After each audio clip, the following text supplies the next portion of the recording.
Hello ಎಲ್ರಿಗೂ ನಮಸ್ಕಾರ. ಇವತ್ತು ನಡೆದ ಬೆಂಗಳೂರು ಬುಲ್ಸ್ ಮತ್ತು ಪಾಟ್ನಾ ಪೈರೇಟ್ಸ್ ನಡುವಿನ ಪಂದ್ಯದಲ್ಲಿ ಬೆಂಗಳೂರು ಬುಲ್ಸ್ ಹೀನಾಯವಾಗಿ ಸೋತಿದ್ದಾರೆ ಮತ್ತೊಮ್ಮೆ.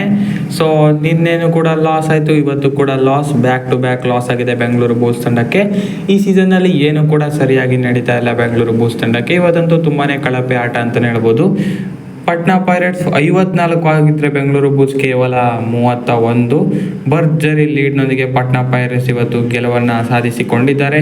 ಸೊ ಈ ಮ್ಯಾಚ್ನಲ್ಲಿ ಏನಾಯಿತು ಅಂತ ಸಣ್ಣದಾಗಿ ನೋಡ್ಬಿಡೋಣ ಈ ವಿಡಿಯೋದಲ್ಲಿ. ಅದಕ್ಕೂ ಮೊದಲು ಚಾನಲ್ಗೆ ಹೊಸಬರಾಗಿದ್ದರೆ ದಯವಿಟ್ಟು ಸಬ್ಸ್ಕ್ರೈಬ್ ಮಾಡಿ ಸ್ಪೋರ್ಟ್ಸ್ ಅಪ್ಡೇಟನ್ನು ಪಡೆಯಿರಿ. ಬನ್ನಿ ವಿಡಿಯೋನ ಪಟಾಪಟ್ ಅಂತ ಶುರು ಮಾಡೋಣ.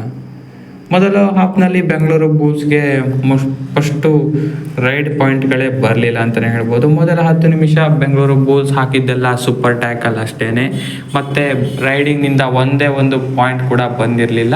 ಆ ಕಡೆ ಪಾಟ್ನಾ ಪೈರೇಟ್ಸ್ ರೈಡಿಂಗ್ ಡಿಫೆಂಡಿಂಗ್ ಎರಡರಲ್ಲೂ ಕೂಡ ಪಾಯಿಂಟ್ಸ್ ಬರ್ತಾಯಿದ್ರೆ ಬೆಂಗಳೂರು ಬುಲ್ಸ್ ಸೂಪರ್ ಟ್ಯಾಕಲಲ್ಲೇ ಡೀಲ್ ಮಾಡಿತ್ತು. 4 ಸೂಪರ್ ಟ್ಯಾಕಲ್ ಹಾಕೋ ಮುಖಾಂತರ ಈಕ್ವಲ್ನಲ್ಲಿ ಹೋಗಿತ್ತು ಪಂದ್ಯ, 8-8ರಲ್ಲಿ ಸಾಗಿತ್ತು. ಆಮೇಲೆ ಮ್ಯಾಚ್ನಲ್ಲಿ ಟರ್ನ್ ಹೋಯಿತು. ಅದನ್ನು ಉಳಿಸ್ಕೊಳ್ಳೋದಕ್ಕೆ ಆಗೋದಿಲ್ಲ ಬೆಂಗಳೂರು ಬುಲ್ಸ್ಗೆ, ಆಲ್ಔಟ್ ಆಗ್ತಾರೆ ಒಮ್ಮೆ. ಸೊ ಒಮ್ಮೆ ಆಲ್ಔಟ್ ಆದ ಬಳಿಕ ಪಾಟ್ನಾ ಪೈರೇಟ್ಸ್ಗೆ ಒಳ್ಳೆ ಲೀಡ್ ಸಿಗುತ್ತೆ.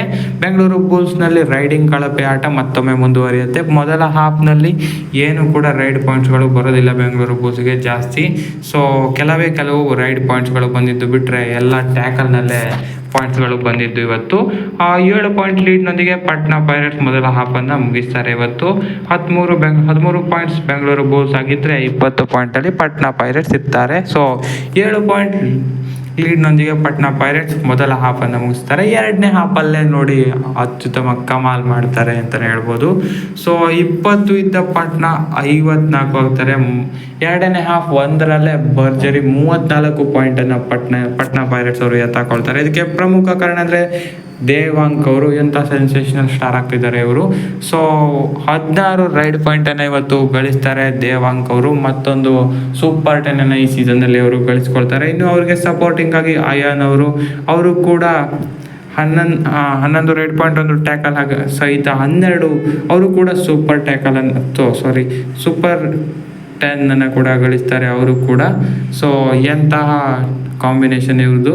ಸೊ ಬೆಂಗಳೂರು ಪರ ಬರೋದಾದರೆ ಅಕ್ಷಿತ್ ಕೊನೆಯಲ್ಲಿ ರೈಡ್ ಪಾಯಿಂಟ್ಗಳನ್ನು ಗಳಿಸ್ತಾರೆ. 7 ride ಪಾಯಿಂಟನ್ನು ಗಳಿಸ್ತಾರೆ Akshith.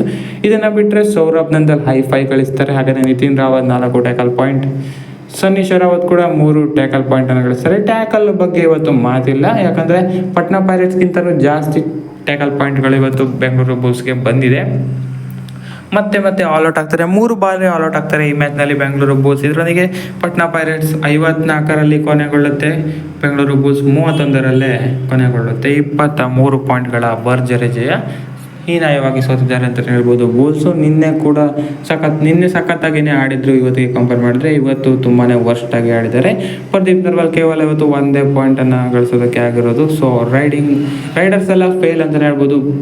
Patna pirates 32 ride point ಗಳಿಸಿದರೆ ಬೆಂಗಳೂರು ಬುಲ್ಸ್ 13 ರೈಡ್ ಪಾಯಿಂಟ್ಸ್. ಇಲ್ಲೇ ಡಿಫ್ರೆನ್ಸ್ ಗೊತ್ತಾಗ್ತಾ ಇದೆ. ಸೊ ಇಲ್ಲಿಗೆ ಆಲ್ಮೋಸ್ಟ್ ಈ ಸೀಸನ್ ಕತೆ ಮುಗಿದ ಲೆಕ್ಕನೇ. ಸೊ ಇನ್ನು ಕ್ಯಾಲ್ಕುಲೇಟರ್ ಹಿಡಿಬೇಕು ಅಷ್ಟೇ, ಅದು ಕೂಡ ತುಂಬಾ ಕಷ್ಟ. ಅದು ಆಗದಿರೋ ಮಾತೆ ಅಂತಲೇ ಹೇಳ್ಬೋದು. ಸೊ ಅಫಿಷಿಯಲ್ ಆಗದಿದ್ದರೂ ಕೂಡ ಎಲಿಮಿನೇಟ್ ಆಗಿದ್ದಾರೆ ಅಂತಲೇ ಹೇಳ್ಬೋದು ಸದ್ಯಕ್ಕಂತೂ. ಸೊ ಇನ್ನು ಮುಂದೆ 1% ಚಾನ್ಸ್ ಅಂತಲೇ ಹೇಳ್ಬೋದು. ಅದು ಕೂಡ ಕ್ಯಾಲ್ಕುಲೇಟರ್ ಮಾಡಬೇಕಾಗತ್ತೆ. ಈ ಪಂದ್ಯ ಹೀಗಾಗಬೇಕು, ಆ ಪಂದ್ಯ ಹೀಗಾಗಬೇಕು ಅಂತ. ಸೊ ಇನ್ನು ಮುಂದೆ ಆಗಲ್ಲ. ಇವರು ಕೂಡ ಎಲ್ಲ ಪಂದ್ಯ ಗೆಲ್ಲಬೇಕಾಗತ್ತೆ, ಅದು ಕೂಡ ದೊಡ್ಡ ಪಾಯಿಂಟ್ ಇರೋದು. ಸೊ ತುಂಬಾ ಕಷ್ಟ ಇದೆ ಈ ಸೀಸನ್. ಆಲ್ಮೋಸ್ಟ್ ಎಲಿಮಿನೇಟ್ ಲೆಕ್ಕನೆ ಅಂತ ಹೇಳೋಕ್ಕಾಗಲಿಲ್ಲ.